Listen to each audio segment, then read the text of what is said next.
ये कहानी एक ऐसी ग्रुप की है जिन्हें अपनी मजाक भारी पड़ जाती है। कहानी की शुरुआत में हम एक ग्रुप चैट देखते हैं जिसमें एक लड़की जिसका नाम एथीना स्टोन होता है वो लिखती है कि हंट का टाइम अब करीब आ रही है और इस हंट में इंसानों को मारने से बेटर कुछ नहीं हो सकता। इसके बाद हम एक सीक्रेट लोकेशन पर कुछ लोगों को देखते हैं। वो लोग उसी ग्रुप चैट के मेंबर्स थे। वो लोग आपस में बातें कर रहे थे कि तभी उनके पास एक आदमी घबराता हुआ आता है और उनसे मदद मांगता है। ग्रुप का एक मेंबर जो डॉक्टर था वो उस आदमी को शांत करता है और तबीयत खराब है कि नहीं चेक करने के बहाने उसे लेटा देता है और फिर एक पेन लेकर अचानक उस आदमी के गले में घुसा देता है जिससे उसके गले से बहुत खून निकलने लगता है। तभी वो आदमी उठ के खड़ा हो जाता है और एक बोतल को तोड़ के उनसे बचने की कोशिश करता है, पर पीछे से वहाँ एथीना आकर अपने हील को उस आदमी के आंख में घुसा देती है जिससे उसकी वही मौत हो जाती है। इसके बाद एक खुले मैदान में हम एक लड़की को बेहोश पड़ा हुआ देखते हैं। वहाँ चारों तरफ जंगल होता है। होश में आने के बाद वो लड़की देखती है कि उसकी मुंह बेल्ट से लॉक किया हुआ है। वहाँ उसके साथ सेम हालत में और भी 11 लोग होते हैं जिन्हें कैद करके वहाँ लाया गया था। इसके बाद उस खुले मैदान में उन्हें एक लकड़ी का बड़ा सा बॉक्स मिलता है। एक आदमी उस बॉक्स को खोलता है तो उसके अंदर से एक पिग बाहर निकलता है। चेक करने पर बॉक्स के अंदर उन्हें बहुत सारे हथियार मिलते हैं जिन्हें वो लोग आपस में बांट लेते हैं। फिर उस लड़की को बॉक्स के अंदर से चाबी मिलती है जिसकी मदद से वो लोग अपना मुंह खोल लेते हैं। तभी उन पे कोई गोली चलाने लगता है। उन्हें कुछ समझ नहीं आता कि आखिर गोली कौन चला रहा है और एक गोली उस लड़की को लग जाती है जिससे वो वही मर जाती है। इसके बाद एक औरत वहाँ से जंगल की तरफ भागने की कोशिश करती है पर एक गड्ढे में गिर जाती है। उसे बचाने के लिए जब एक आदमी जाता है तो देखता है कि गड्ढे में चारों तरफ लोहे का रॉड बिछाया हुआ है जो उस औरत के आर पार हो जाती है। वो आदमी उस औरत को उठा के जंगल की तरफ जाने लगता है पर उस आदमी का पैर मिट्टी में दबा हुआ एक माइन पर पड़ता है जिससे वहाँ एक ब्लास्ट होती है और उस आदमी के चीथड़े उड़ जाते हैं। ब्लास्ट के कारण वो औरत 2 हिस्से में बढ़ जाती है और उसी गड्ढे में दोबारा जाकर गिर जाती है। उसे बचाने के लिए जब एक दूसरा आदमी आता है तो वो उसे शूट करने के लिए कहती है पर वो आदमी उसे शूट नहीं करता तो वो औरत उससे गन छीन के खुद को शूट कर लेती है। फिर वो आदमी जंगल के अंदर भागता है जहाँ वो 3 लोगों से मिलता है और एक जगह उन्हें वायर्स का एक दीवार मिलता है। वो लोग उस दीवार पे चढ़ के दूसरे तरफ जाने लगते हैं लेकिन एंड में जब एक आदमी दीवार पे चढ़ने लगता है तो उसे कोई तीर मार देता है। फिर वो आदमी गुस्से से जो तीर मार रहा था उसे गोली मारने के लिए पीछे की तरफ जाता है पर कुछ नहीं कर पाता और उसे बहुत सारे तीर लगने की वजह से वो वहीं गिर जाता है। फिर उसके पास कोई बम फेंकता है और ब्लास्ट के कारण वो वहीं मर जाता है। बाकी के 3 लोग वहाँ से भागते हुए एक शॉप में जाते हैं जिसका ओनर मिरांडा और जूलियस से वहाँ का लोकेशन पूछने पर उन्हें पता चलता है कि वो आर्केन्सा नाम की एक जगह पर है। फिर उन्हें समझ आता है कि उन लोगों को अलग अलग जगह से किडनैप करके वहाँ लाया गया था। तभी उन तीनों में से एक औरत उस शॉप का एक डोनट खा लेती है जिससे पॉइजन के कारण वो वही मर जाती है। इसके बाद मिरांडा और जूलियस मास्क पहन के वहाँ जहरीला गैस छोड़ देती है जिससे एक आदमी की मौत हो जाती है और बाकी एक आदमी को वो गोली से मार डालते हैं। फिर वो दोनों डेड बॉडीज को छुपा के शॉप को अच्छे से क्लीन कर देते हैं। ये सब देख के हमें पता चलता है कि वो दोनों किसी प्लान का हिस्सा है। इसके बाद उस शॉप में क्रिस्टल नाम की एक लड़की आती है जो एक आर्मी वेटरन होती है। क्रिस्टल उनसे लोकेशन पूछती है तो वो दोनों उसे भी बताते हैं कि वो आर्कांसस में है। फिर क्रिस्टल उस शॉप से सिगरेट खरीदती है और जब उसे चेंज मिलता है तो उसे मिरांडा और जूलियस पे शक होता है क्योंकि उस एरिया में सिगरेट का प्राइस ज्यादा था। क्रिस्टल चालाकी से काउंटर के नीचे से गन ले लेती है और उन दोनों को शूट करके मार डालती है। फिर वो बाहर आके वहाँ खड़ा एक ट्रक का नंबर प्लेट हटाती है जिससे उसे यकीन हो जाता है कि उसे गलत लोकेशन बताया गया था क्योंकि वो ट्रक क्रोएशिया का था। फिर वो नोटिस करती है कि ट्रक के ड्राइवर साइड दरवाजे के साथ एक वायर बॉम्ब के साथ कनेक्टेड है। तभी वहाँ गैरी नाम का एक आदमी आता है जिसे देख के क्रिस्टल छुप जाती है और जब वो आदमी ट्रक को खोलने जाता है तो क्रिस्टल बाहर आके उसे बताती है कि ये एक चाल है। इस तरह क्रिस्टल उसे बचा लेती है और दोनों दोस्त बन जाते हैं। फिर वो दोनों ट्रेन लाइन फॉलो करते हुए आगे बढ़ते हैं। तभी उन्हें एक ट्रेन आने की आवाज सुनाई देती है और दोनों उस ट्रेन में चढ़ जाते हैं। ट्रेन के अंदर उन्हें कुछ लोग मिलते हैं जो खुद को रिफ्यूजी बता रहे थे पर गैरी क्रिस्टल को उन पे भरोसा करने के लिए मना करता है। अब कुछ दूर जाने के बाद उस ट्रेन को क्रोएशियन सोल्जर्स रोकते हैं और उन सबको बाहर निकालते हैं। गैरी उन्हें बताता है कि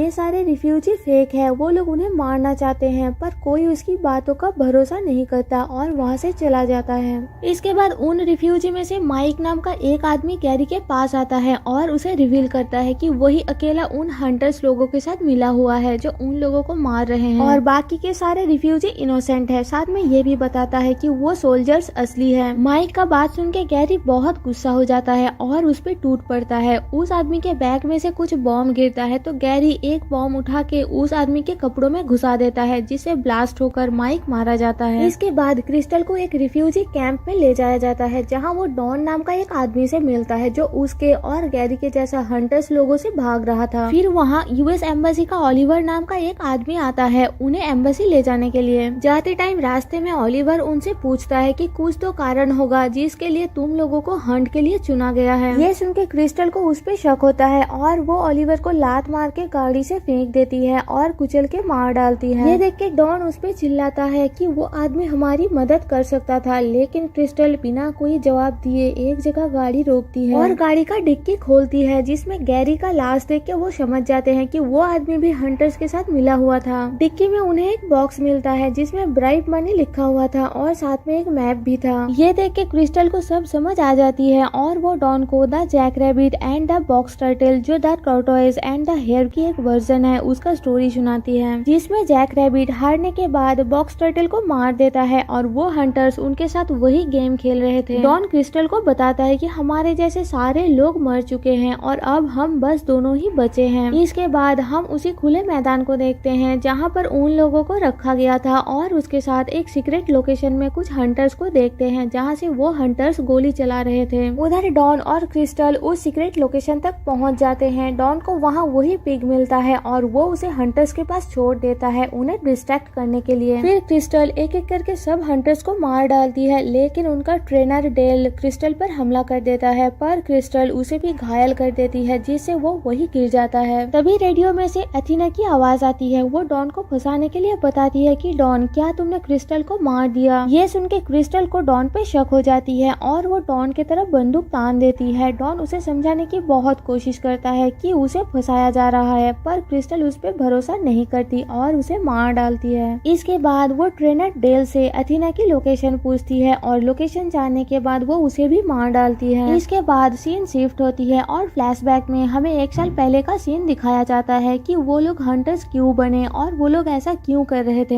असल में मूवी की शुरुआत में हमने जो ग्रुप चैट को देखा था जिसमें कुछ लोग इंसानों को हंट करने के बारे में बातें कर रहे थे, वो असल में एक जोक यानी मजाक था, पर उनके इन मैसेजेस को 11 लोगों ने सच मान लिया और बाद में इंटरनेट पर हर जगह लीक कर दिया, जिस वजह से एथीना और उसके साथियों को जॉब से निकाल दिया गया और उनकी लाइफ बर्बाद हो गई। इसका बदला लेने के लिए एथीना अपने साथियों के साथ मिलकर उन 11 लोगों के खिलाफ एक प्लान बनाती है और हंट के उसी मजाक को रियलिटी में बदल देते हैं और उन 11 लोगों को कैद करके ले आते हैं। इसके बाद प्रेजेंट का सीन दिखाया जाता है जहां क्रिस्टल एथीना के लोकेशन तक पहुंच जाती है और एथीना को खाना पकाते हुए देखती है। फिर वो दोनों बातें करते हैं जहां एथीना क्रिस्टल को बताती है कि मुझे तुम्हारे बारे में सब कुछ पता है। साथ में क्रिस्टल के फैमिली के बारे में बातें करने लगती है। अब ये सब सुन के क्रिस्टल उसे बताती है कि तुम जिस क्रिस्टल को ढूंढ रही हो वो मैं नहीं हूँ। तुमने गलती से सेम सिटी से मुझे कैद कर लिया है। जिसे तुम ढूंढ रही हो उसका फर्स्ट नेम तो मेरे से मिलती है पर मिडिल नेम का स्पेलिंग अलग है। इसके बाद वो दोनों एक दूसरे पे हमला कर देते हैं जिससे दोनों ही घायल होकर नीचे गिर जाते हैं, पर एंड में क्रिस्टल एथीना को पूरी तरीके से घायल कर देती है जिससे थोड़ी देर बाद वो मर जाती है और क्रिस्टल जीत जाती है। इसके बाद क्रिस्टल को उसके डेड बॉडी के पास एक जैक रैबिट दिखता है जिससे उसे स्ट्रेंथ मिलती है और वो उसी स्टोरी को याद करती है जिसे उसने डॉन को सुनाया था। इसके बाद क्रिस्टल उठ के एथीना का बनाया हुआ खाना खाती है और उसके कपड़े पहन के उसी का डॉग लेके घर के बाहर निकलती है जहाँ एथीना का प्राइवेट जेट खड़ा हुआ था। जेट के अंदर जाके वो पायलट और बाकी के लोगों को बंदूक दिखा के वहाँ से चलने के लिए कहती है और इसी के साथ मूवी यही खत्म हो जाती है। तो दोस्तों आपको कैसी लगी ये मूवी मुझे कमेंट करके जरूर बताना। साथ में चैनल को सपोर्ट करने के लिए